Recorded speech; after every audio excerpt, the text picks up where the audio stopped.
stops us in our tracks. Bravely we prove in our striving, trudging together each day. Where there's a will, there's a way.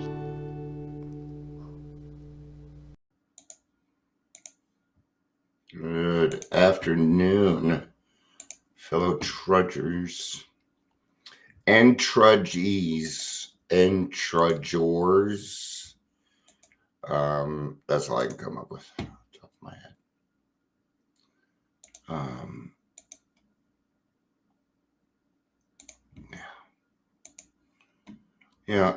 I gotta say something here. If you're gonna start something that's like a men's group or something, then please keep it men. Men get nothing anymore to ourselves. Stupid. Me. Today we're going to be talking about AA freedoms. Freedom. I was just listening to some oh great, now I forgot her name.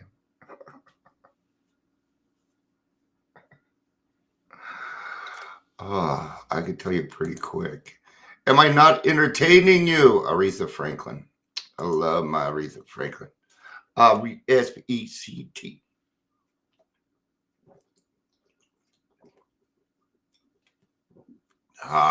Water. All right. It is Wednesday, March 27th. Hi, Michelle. It is good to see you. I hope you are having a good day. I've decided to let my hair just do whatever the hell it wants to today. Welcome to the Daily Trudge. My name is Dion. I'm going to be your host today. The new host for 5 years now.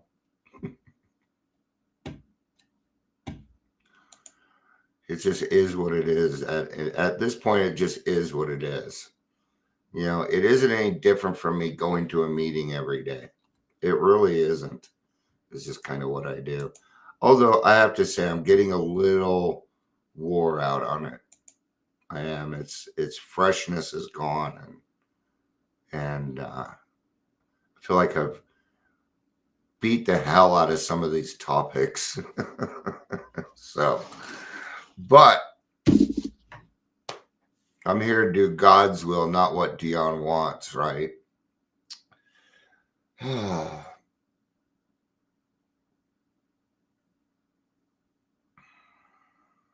So, we're going to be reading out Language of the Heart today.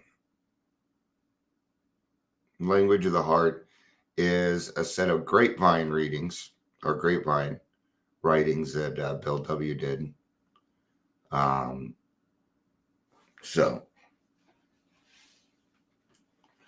And this one was called, because we're only reading a part of it, but this one was called, What is Freedom in AA? I've found there's a lot of freedoms. And here's the thing, I didn't realize how unfree I was until I was free.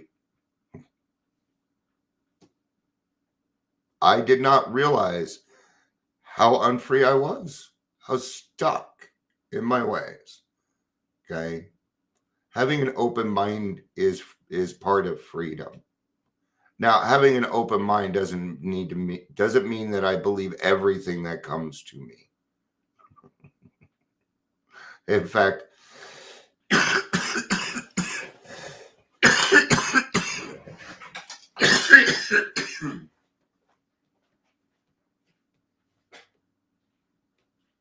sorry about that. In fact, it means the complete opposite. So, hi, Amber. Good to see you. Happy Wednesday. My granddaughter picked this out for me, and they were at the Segundo one day. Looking back, we can see that our freedom to choose badly was not, after all, a very real freedom. I was just talking about this. I haven't read this yet. I didn't have any freedoms when I was drinking. I had the freedom of choice. I didn't even have the freedom of deciding whether I was going to eat or not. I just didn't. I didn't have that choice. It's the insanity of the disease. See, when we've lost the power of choice, it's over. That's why I say there's no such thing as a functioning alcoholic. It doesn't exist. When we choose because we must, this was not a free choice either. But it got us started in the right direction. When we chose because we ought to, we were really doing better. Well, when we ought to, that means that we've decided something. It means that we've accepted our alcoholism. This time we were earning some freedom, making ourselves ready for more. But when, now and then, we could gladly make right choices without rebellion, holdout, or conflict, then we had our first view of what perfect freedom under God's will could be like. Cool. Right? You get to watch something else happen. Right? Usually this happens inside. This is an inside job. Okay. People, this is what they will say. It feels different. Those are some key words. Those are some key words. It feels different. Yay. Why? New is better. Why is new better? Because it's probably God. But it's most likely God if it's new, right? Few indeed can long remain on that lofty plateau. For most of us, it is a permanent attainment to be a lifetime, and more probably an internal job, right? But we know that this highest plateau is really there, a goal someday to be reached. Hi, Ingrid, good to see you.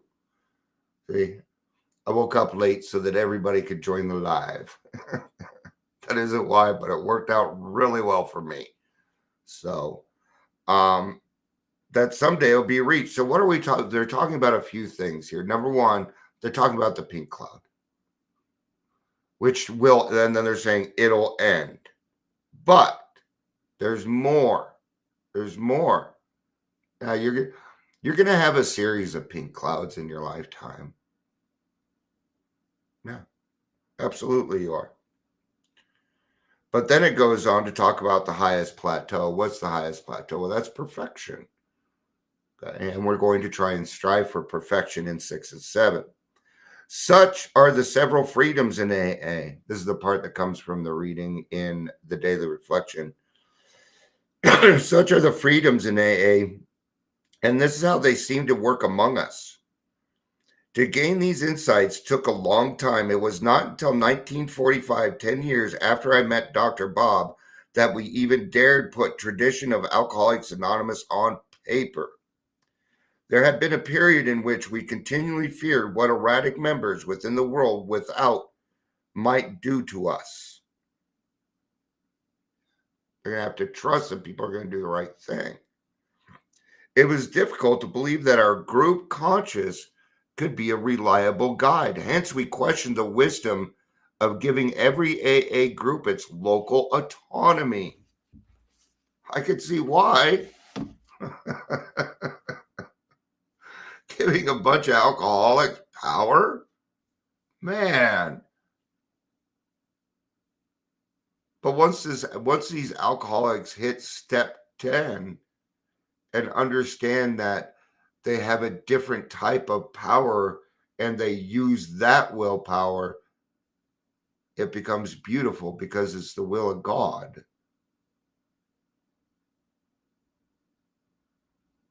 It's what it is. Okay. What's great about a group conscious is there will always be that one person in the group that says, what about God? What do we have to fear here? What are we trying to do? There'll always be that one person in the group, and they will make the others think, because we certainly don't want to go to a group conscious and look like a closed mind asshole, do we? No, we don't, because we want to do what's right now. Don't you feel that yearning to do the right thing? I do. That means you got it. Not everybody feels that way. They would say that they do. Okay. Don't believe everything everybody says. Listen to that intuition. When your intuition says something ain't right, I'm going to tell you something. Something ain't right. Believe it. If you're a recovered alcoholic, your intuition is almost 100%. Now, that doesn't mean you can run around telling people what to do. You still got to 10-step that shit. Okay? Make sure it's right, because it isn't always right 99%. Okay? All right. Still more, we question whether we should throw out undesirables and unbelievers. No, everybody's welcome. Everyone is welcome. I'm not scared of you. I've done my time in jail. I do not fear other people. That's not true. There are some types of people in this world that I fear immensely. We're not going to go there, though. They give these people don't show up at AA meetings, so they give every alcoholic in the world an exclusive right to say whether or not he or she would be an AA member was a breathtaking decision. Yeah. Hey, Daryl, good to see you, brother. Okay. Such were the fears of those days. And see, I kind of feel like the person that is an alcoholic is the person that needs to deem themselves an alcoholic. I am not going until that person says, yes, I think I'm an alcoholic. I ain't going to say it. What I'm going to say is, maybe you have a drinking problem. I don't know. That's why I'm here. That's why we're talking. I don't know. I will even tell them I can't deem you an alcoholic. Only you can make that decision. I can't do that for you. I'm not even going to try. I'm not. You said you're an alcoholic? Great. Come on in. No questions. No axes to grind. No lectures to be endured. Grab a cup of coffee. Have a seat. If you feel like speaking during the meeting, please do it appropriately. That's all we ask. It's got to be that freeing for alcoholics. Okay? So, the freedoms of the AA freedoms. The number one thing, you make the decision. We can't do that for you. Now, I'm going to tell you my experience. And if you can match with some of that, then maybe you can come to a conclusion and I can help you out with that. I've even told some, I don't think you're an alcoholic. Yeah, I am. Oh, okay. Then you are.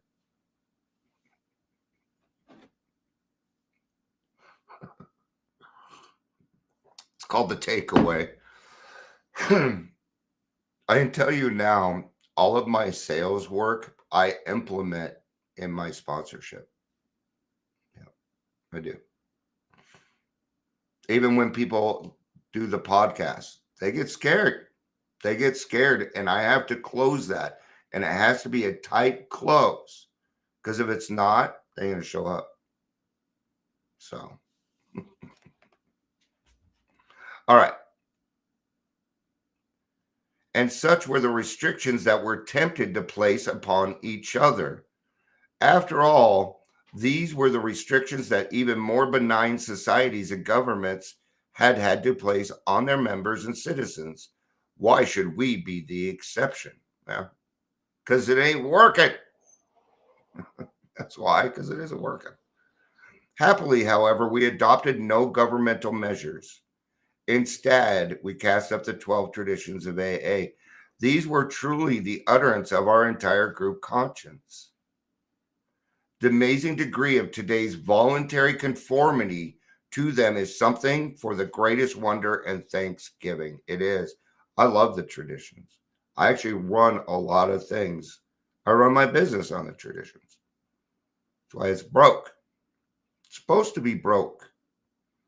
Okay. Hopefully soon here it'll be broke at a higher level, but it'll still be broke. Okay. Any money that comes in is going to go out to something that's going to make a difference. Happily, however, we adopted the amazing. We now know that we shall always practice these principles. First, because we must, then because we ought to, and finally, because the majority of us will deeply want to do just that. There cannot be the slightest question of this. So when I say AA as such ought not be organized, we mean it. No, we don't organize stuff. We're an organization, but that's as far as we go. Okay. Why are we doing this? Multiple pathways to recovery. That's why. See, all these people are running around. Multiple pathways. AA is the multiple pathways, you silly, silly people. There would be no smart recovery. There would be no celebrate recovery. There would not be another 12-step group in this world if it wasn't for the big book.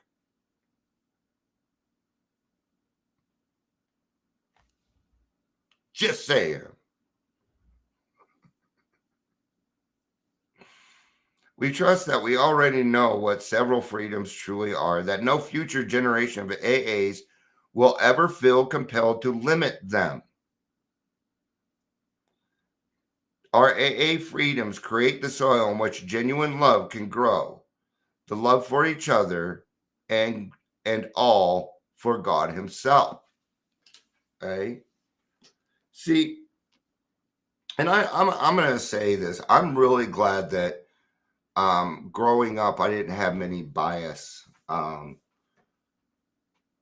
just didn't. See, I got picked on. So when other people were odd, also, I was kind of attracted to them in a sense. I was compelled to them because I knew what it was like. Right. So here I am in AA, still kind of an odd duck. I know that I'm different from a lot of other people. I will run my mouth. And I have my reasons for it. I have my intentions, and my intentions are right. They're good, and they follow God's will. Before I make any kind of moves, I always talk to other people. Am I doing the right thing? Is this the right way to go about it?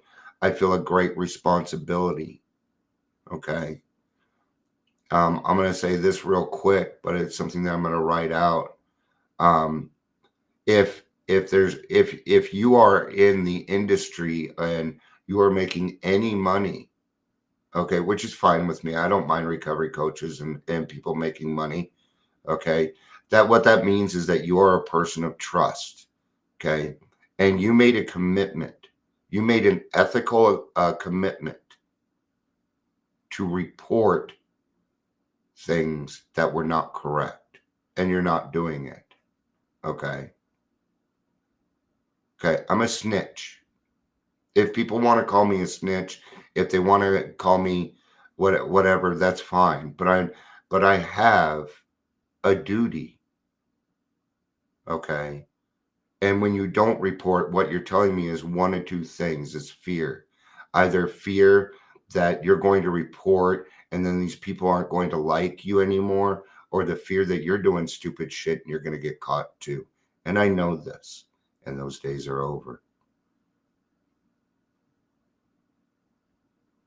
So I feel that responsibility. So yeah, I'm a narc. You bet. Yeah. And I don't do the oh, can you keep my name out of it? No, I want you to know it's me. I want you to know, because I don't have any fear. I don't fear you. Mm-mm. No. I love you all. Even those people that fear me. I love you too. I do. But that doesn't mean I won't do anything. I love you. Peace out. And have a day. Bye-bye.